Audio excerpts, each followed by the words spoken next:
on 95.3 FM in Windhoek, Desert Radio. The Bold Boy. She's a financial wellness coach and facilitator, motivational speaker and writer, consultant and facilitator in management, leadership, customer service, etc. Look, the list goes on and I could really go on, but I don't think we have enough time for that. I'm, of course, speaking about no one other than Afra Schimming Chase. Good morning, ma'am. Morning, John. Colin. Yes, there we go. How are you? I'm very well. How are you? I'm good, thank you. Yeah.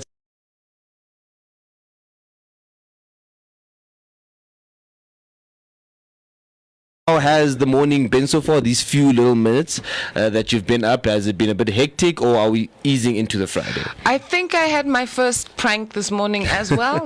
Walked down the corridor, having my coffee and hearing some interesting sounds whilst the alarm is still on. But all it was is my cat bringing me another gift. Oh wow! But this time I caught the gift before the gift was butchered, so we could put the bird back outside. But I'm angry at her now, so I've closed the window. She I can imagine. Yeah. I understand it's love, but she's a bit in the naughty corner for now. Oh yeah, she's which is outside. Corner. Yes. Now, Afra, we brought you in studio to get to know you a bit, and we were speaking off air that you don't like the generic questions of who are you? Tell me about yourself, right? Yeah. So I'm going to ask you this: outside of your work portfolio and your contributions, to the finance sector and just to the Namibian society in general.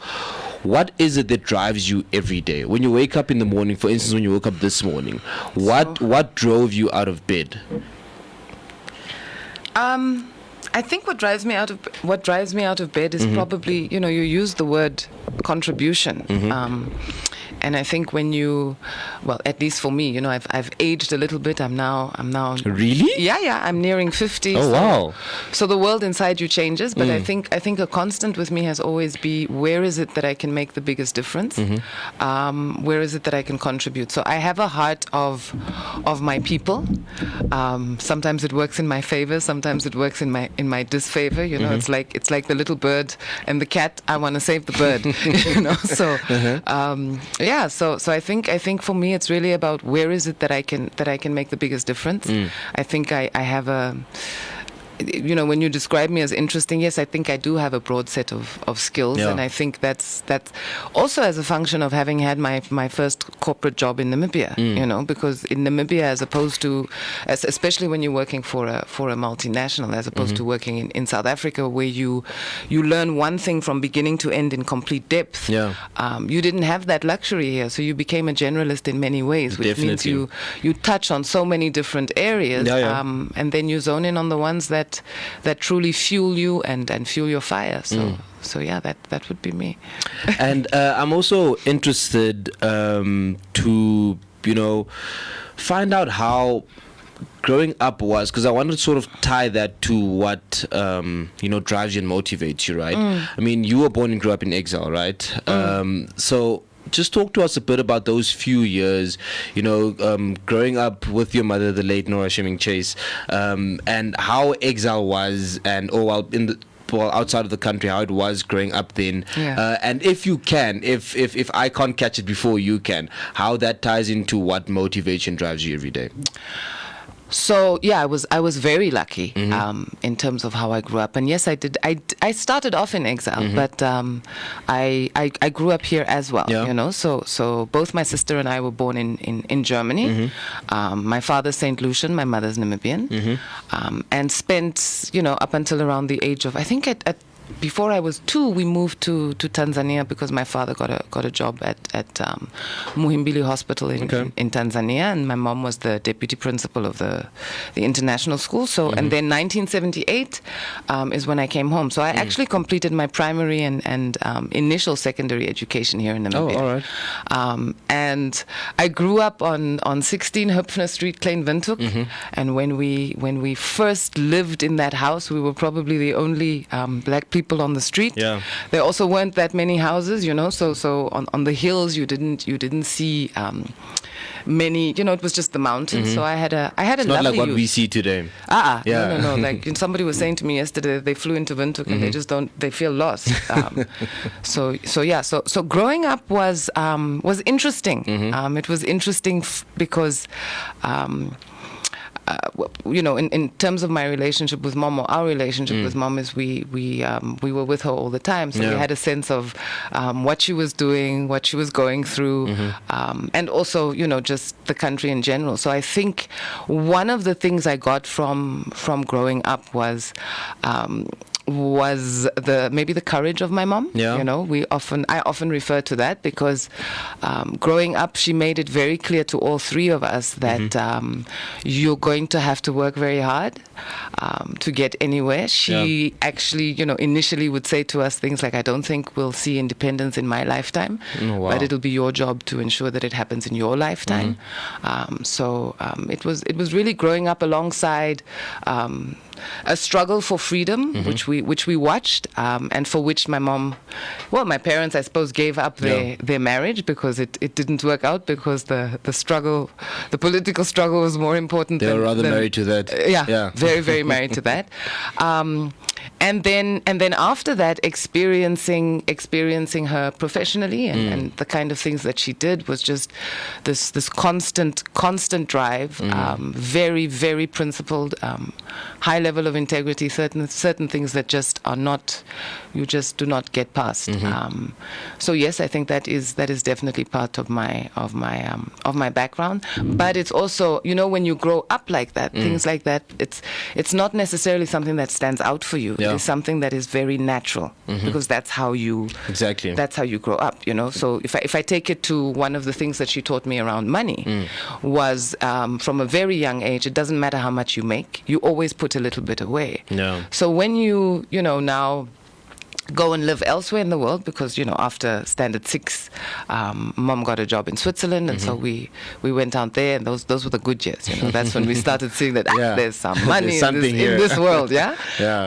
And going to school with the likes of the Crown Prince of Kuwait, but you are in your Pep Stores jacket, but you learn a very strong foundation, and I think that that has carried me through everything up to where I am now, I would say. Speaking about that foundation, what are probably the 2 principles or values that you think mom has instilled in you, that you still have and carry till this day? Oh, there are far too many to mention, but integrity is definitely one. Courage is another. I don't want to say confidence, because I know as people, you can come across as really confident, but that doesn't mean that you're not, burning up inside. So I'm very careful to use that word. Compassion. Compassion is also a very, very big thing. Tenacity, determination, and humility. Humility, a lot of love, a lot of love. But we mustn't focus too much on that, otherwise you're going to make me emotional. Okay, and another thing I want to touch on quickly is, that's still sort of in your childhood setup, is, people say that your granddad was the first black teacher in Namibia, or one of the first, right? So I assume education was something that was very important within your childhood setup. Talk to us a bit about that. How sort of vehement were just family members on the importance of education, and how do you still view that today? In my world, education is not a conversation. That's how I grew up. Yeah. So, and I'm very clear that I grew up as a third generation person who has an education in our sphere. I mean, my grandfather, yes, was a teacher, then a farmer. My mom's oldest brother was the first black doctor in Namibia. My mom's older sister was the first black female teacher in Namibia. So it's a background that you come with. So education was not a conversation. It was an instruction. You would get an education because there was a very strong feeling that gives you a foundation in life, always open to the possibility of doing something creative or whatever you choose to do, but bring that first degree home. Yeah. So how it affects me till this day probably is that I have a very similar view, that it's important for everyone to have an education, whether it's a basic education that where you just get through high school or something else. That is truly what gives you the biggest foundation. And in fact, I used to have a trust fund that focused, when primary education wasn't free, we used to supply to people who couldn't go to school for financial reasons. Yeah. So really, we were focused on getting children off the streets and into schools. Yeah. It's very important. It's very important. Yeah. It's not as alive as I would like it to be as a trust fund anymore. But so education always key. And my grandfather was someone who made sure that he took all his children through high school and university. So I'm sure that means reading was also, sort of a very fundamental part of that, or element of that. Does that mean you're an avid reader? Do you still read I read till this day. I'm a bit flustered now because this new world drives you a bit crazy with all of the distractions and everything. But yes, I read. What's your last read? The Looting of Africa. Oh wow, okay. That's one I'm reading, and then I'm struggling to finish that one. And I was reading a book, Untamed by Glennon Doyle. Oh. I was busy finishing that one off. And then Atomic Habits by James Clear. Oh, I've looked at that. I finished that one earlier this year. Yeah. Very practical, very implementable as a book, and I think that's often when you're working for yourself in terms of feedback, knowing where you are, challenging yourself and things like that. It's a wonderful tool to just help you to propel yourself to the next level. Are you still reading physical books, or do you sort of alternate between audio books or reading online? Keep it straight physical. When I read online, obviously it's maybe I'm doing some research and it's at the tip of my fingers. But if I'm in my leisure reading, I buy books. I have many books I've still not read, but I'm a physical book reader, and I'm still a university student in that sense because I underline what's important, and then Okay. So I don't enjoy reading online. On iPad or anything. I mean, like that. same on my side. I think I did try to read online just because you have to move with the times. But then I just realized that no, I really like something tangible to work with. It feels more wholesome. And it's also easier to get afterwards. Like if you're leaving a legacy to someone and you want them to have everything that you have now. I don't know. We do have to move forward with digital, but it's going to be harder for those who come after you to now go and find what is it that this person is leaving me, when you can look in their bookshelf and actually get a good sense of who someone is from just looking at what they read. 100%. Now, I also want to find out from you, throughout all your experiences in life, I don't want to use the word regret because it's also just a very generic word, but what's the one thing that you wish you had done by this stage in your life that you probably haven't done, and why? If I can put it a little bit differently, I would probably say that if I had my life again, I'm not sure I would have studied what I studied. Okay, so I studied law. law. More about that. And I went all the way to my postgraduate because my intention at that point was to end up in an international organization. And a bad habit I have is I try something once, and if it doesn't work, then I get upset and I leave it.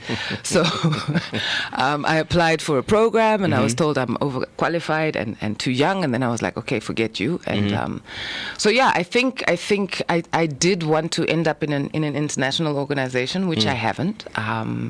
So that's maybe a regret that I have.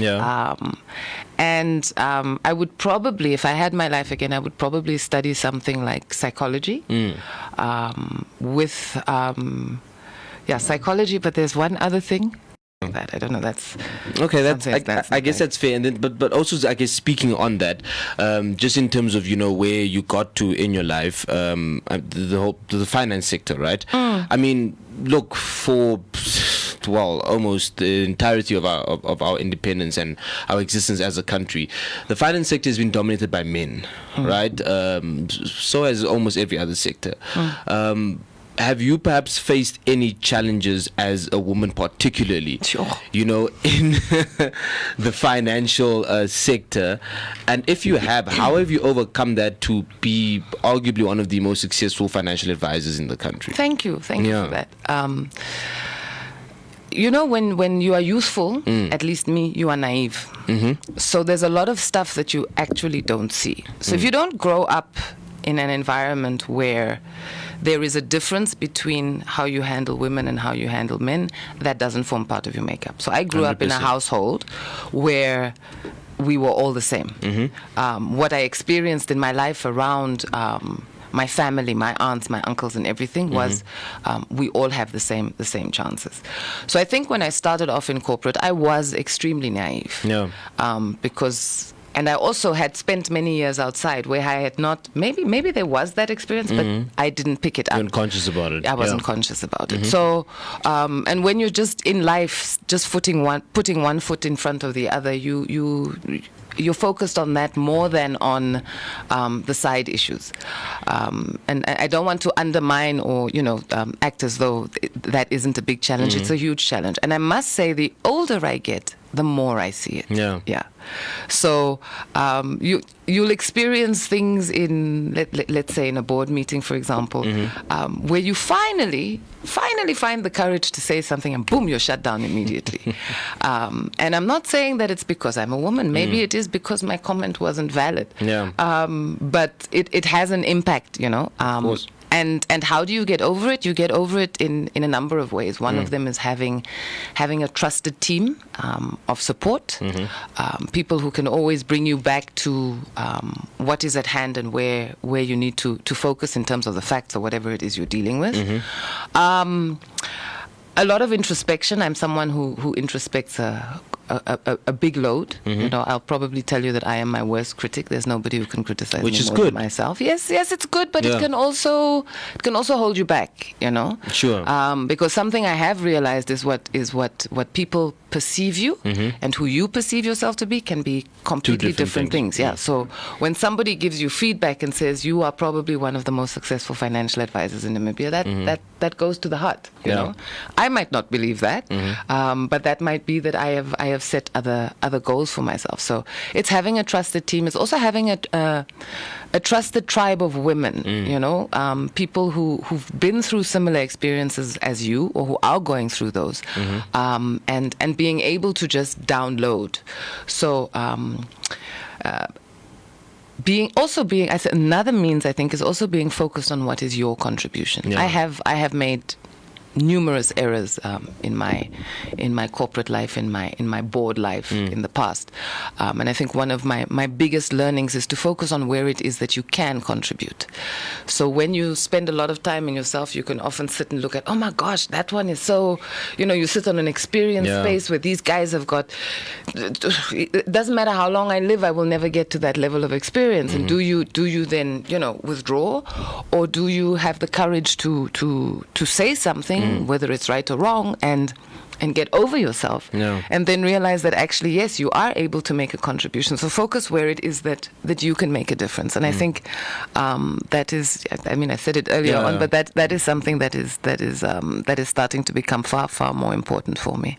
And just from what you've witnessed, right, not necessarily that you've experienced it, do you think the treatment of women, especially in corporate settings, financial settings, even political settings, just from what you've seen, maybe from the outside looking in, is progressing to a point where we wanted to be at? It is progressing, but I think in many industries, it's if you look at our own independence and you see how long it has taken us to get to here, and all of us have a view on where we are, then you can transpose that into how it might be in terms of being a woman in corporate, etc. But I think what is happening fast is that more and more women are getting into various echelons of corporate society and political society, etc. So it's a work in progress, and I think it's proceeding well. Yeah. Of course, I would love to see a lot more. But I think the fact that things are moving forward does make sense, or is a good thing. I think in corporates there is still, and there probably will be forever, quite a struggle. You'll find women who now get to very, very high levels in corporate, and then it becomes a very different struggle.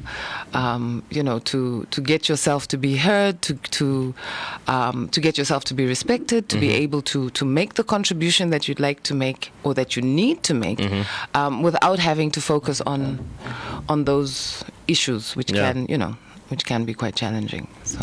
The time on the clock is 6:51. If you are just joining us, we are still tuned into the political desk. We are joined in studio by Afra Schimming Chase. She's, of course, financial advisor and businesswoman. And we're just trying to get to know her a bit and find out what really makes her tick. But also, Afra, like I mentioned earlier, with the sort of long list that just describes you. And like I said, now you also, venture into businesses, right? Just talk to us a bit about the chili sauces and how that's going. What's happening on that front? Last year I took a soi-disant sabbatical. So I think that was... Sorry, say that again? I don't know. Sometimes I head off into French. It happens. Soi-disant. Soi-disant. Which is apparent. Oh, okay. Apparent sabbatical, yeah. I've learned something new, guys. I don't know where that came from, actually. But yeah, so when you asked me about